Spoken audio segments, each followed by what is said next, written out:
All-Ireland Camogie Final. We have some familiar foes here. Kilkenny against Cork.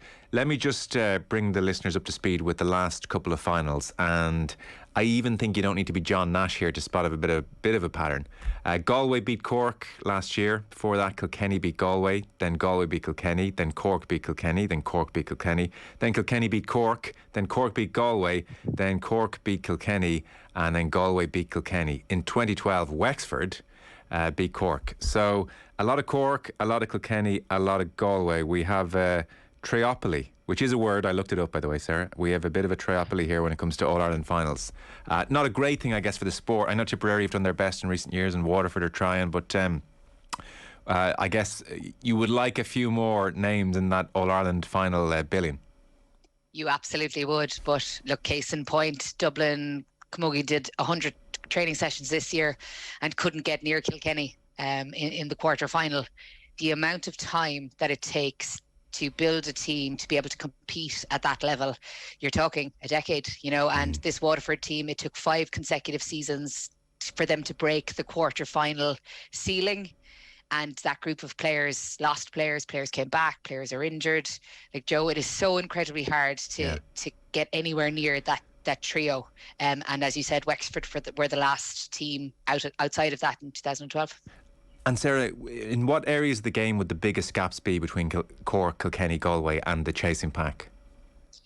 It's the distribution. I would say that those three are incredibly comfortable at using the ball, heads up hurling, all of the things Tommy Walsh is talking about on a weekly basis with you guys. The club games in the different counties aren't necessarily competitive enough on a regular basis to be able to bring up the standards. So unless the girls are in with inter-county teams, then the club games aren't going to bring on the players to a level that's going to allow them to compete at that level. It's a vicious cycle because you need the club game to be incredibly strong to be able to bring up the standard of individual players to compete, and right now it's not. And would the club game in the likes of Cork, Kilkenny, Galway be generally regarded as stronger than the rest as well? Yeah, so if you look at the All-Ireland and challenging for the All-Ireland in the last number of years, Cork teams, Galway teams, so Sarsfields, obviously Owler to Bala in Wexford, again, a reason why Wexford were competitive. In Kilkenny, Thomastown, they're the teams that have been consistently showing up in the All-Ireland Club Championship in the last 4, and they're the teams that show up in the last 4 of the All-Ireland Inter-County Series as well. So on Saturday just gone, it was a double-header. We had Cork beating Waterford and then Kilkenny beat the All-Ireland defending champions, Galway. So it was Kilkenny 113, Galway 12 points, 4-point win in the end.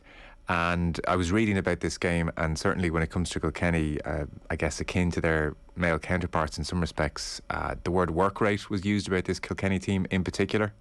It was off the charts. I was actually up in the gods commentating on the game, so I had a bird's eye view, and I couldn't get over the commitment of the forwards to get back and get hooks and blocks in. So, number 13, Mary O'Connell, back in at corner back, getting a block in. Denise Gall, named at wing forward. She spent more time in her backline than she did in the forwards. She didn't score from play, but some huge blocks, some huge hooks. They were up and down the field. Like, there was no issue with who was doing the job.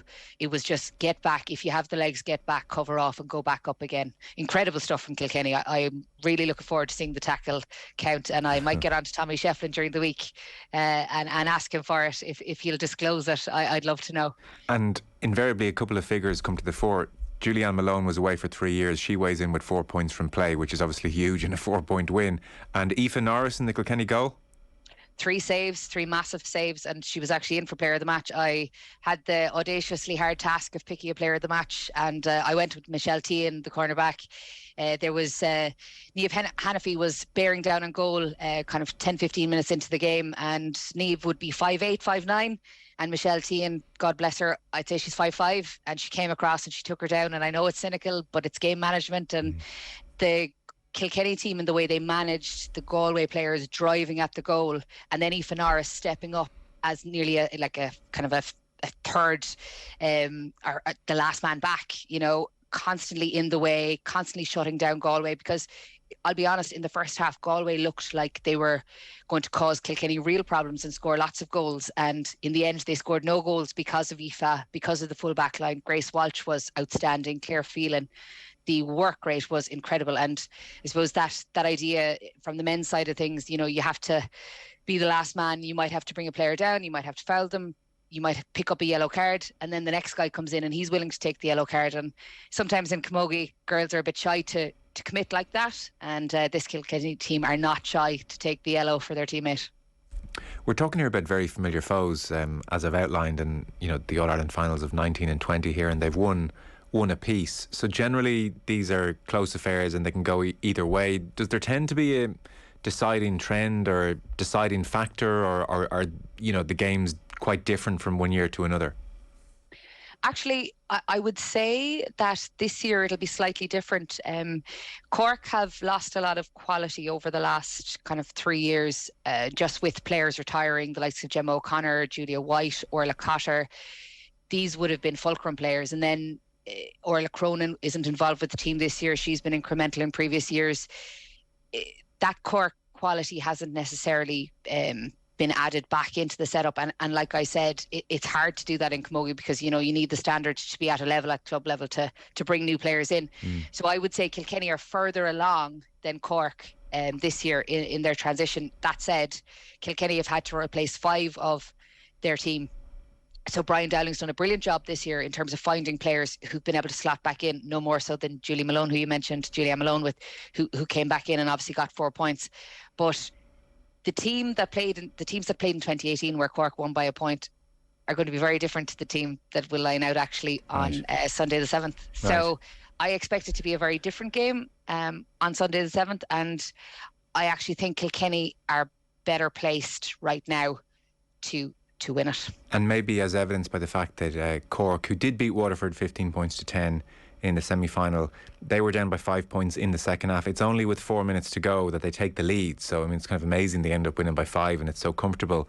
That maybe hints at a certain vulnerability there if Waterford were that close to taking them. They've been quite vulnerable all year, and they've been trying to find a settle 15. Like Dublin were 7 points up against them in the group phase, and they came back and beat Dublin. But to let a team like Dublin, who they wouldn't necessarily, you know, I suppose see issue with, go 7 points up would be a concern for them. They lost to Tipperary in the last group game, 117 to 116. That was the day actually that Aisling Thompson was sent off, subsequently picked up a 2-match ban. Thought she was going to be missing for the semi-final and final, and as Cork do, they appealed, and she managed to get off on the morning of the game last Saturday. So I suppose Matthew Toomey decided, the manager of Cork, that he wouldn't start her, but she was there on the wings, and 25 minutes in, when Waterford, you know, looked in control, Cork parachuted her into midfield, and I suppose that was the changing of the game. Yeah, she just has a physicality and an energy and a work rate and a presence in there which is hard to match, really. She stands out a mile. Yeah, well, Waterford were playing a sweeper, so Claude Carroll was a sweeper on their side, and then Aisling took on the sweeper role on the Cork side, so she had a free rein. So everywhere that she needed to be, she was, and you're right, her physicality is insane. She was bossing Waterford girls off the ball in that second half, and I'd say Waterford are probably thinking, what if the appeal hadn't gone ahead, would they be in an All-Ireland final? But I think the final will be better for having Cork and Kilkenny in it, because Waterford were 33 weeks on the road, and I just thought they were running out of petrol. So these 3 teams, obviously, very familiar foes. Will there be bad blood between Kilkenny and Cork? Will they look at each other and straight up be sick of each other, and it'll be slightly bad tempered, or is there very healthy respect and it tends to walk a nicer line? No, I think there's a real there'll be a real bit of bite to this game. Right. Kilkenny stole it in Cork in Páirc Uí Chaoimh, the semi-final last year, and I think Cork feel like they owe Kilkenny one, and the semi-final 2 years ago, which is when they went on and won it. So I think Cork feel like they owe Kilkenny one. Kilkenny feel like they owe Cork one from obviously 2018 and the way they stole it. So it's tit for tat between these two teams, and they haven't met since 2018 in the final. So they've, they obviously, Kilkenny knocked Cork out 2 years ago. So it does have a sense of every second year, who comes out on top, and we're talking inches. Right.